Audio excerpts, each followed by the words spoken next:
प्रभु यीशु मसीह के मधुर और मीठे नाम में आज दिनांक 18 जून दिन शनिवार को हम आप सब अपन के श्रोताओं का हार्दिक स्वागत करते हैं। आज के दिन के लिए जो वचन है वो लिया गया नीति वचन की पुस्तक उसका 21 अध्याय उसका 31 पद। वचन इस प्रकार से कहता है, युद्ध के दिन के लिए घोड़े तैयार तो होता है परंतु जय यहोवा ही से मिलती है। प्रभु मेरे प्रिय लोगों, प्रभु आपकी सभी निराशा और हार को एक नई आशीष के मार्ग में बदल देना चाहता है। कभी भी थकान को अपने जीवन में महसूस ना करें और कभी भी आप अपने प्रयासों में जब असफल हो जाते हैं तो ये ना सोचें कि कोई आपके साथ नहीं है, क्योंकि वचन ये कहता है कि प्रभु हर स्थिति में हमारे साथ है।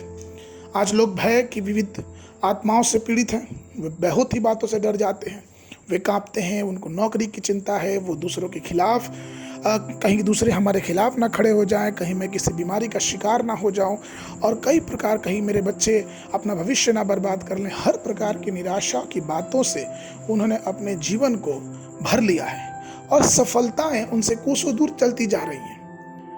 इन सब के समय में हमें और आपको ये चाहिए कि हम अपनी असफलताओं में शांति ढूंढें, अपने विचारों में शांति ढूंढे। जो चीज हमें असफल बनाने की तरफ लेके जा रही है उस समय हमें और आपको प्रभु पे विश्वास करना है।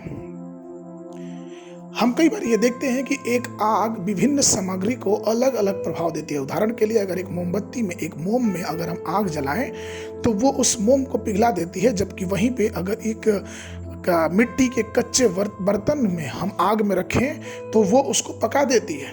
कहने का तात्पर्य यह है कि विपत्तियां हर मनुष्य पे आती हैं, लेकिन यह हमारी धारणा होती है कि हम किस प्रकार से उस विपत्तियों में, उस असफलताओं में, उस कठोर परिश्रम में अपने जीवन को किस प्रकार से परमेश्वर के मार्गों में ले चलते हैं। ये सच है कि अदन की वाटिका में मनुष्य ने पाप किया और परमेश्वर की आज्ञा न मानने से इस जगत में पाप आया, क्योंकि वो परमेश्वर की आज्ञा मानने में असफल रहे।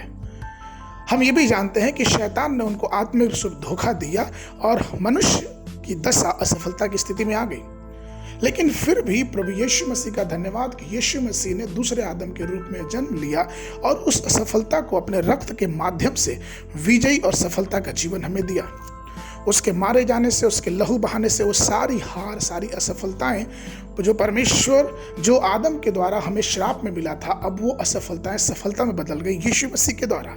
इसलिए आइए हम उस परमेश्वर के प्रति धन्यवादित रहें, उस परमेश्वर की स्तुति करें जो असफलताओं में हमें शांति प्रदान करने के लिए तैयार है। आज के मनन के लिए जो पद है वो लिया गया 2 कुरिन्थियों की पत्री उसका 2 अध्याय उसका 14 पद।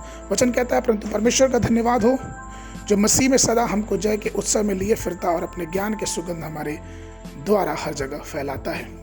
बाइबल अध्ययन के लिए नहम्याह की पुस्तक उसका 10 और 11 अध्याय, संध्या के समय प्रेरितों के काम उसके 4 अध्याय 1 से लेकर 22 पद तक। परमेश्वर आप सबको बहुतायत की आशीष देवे।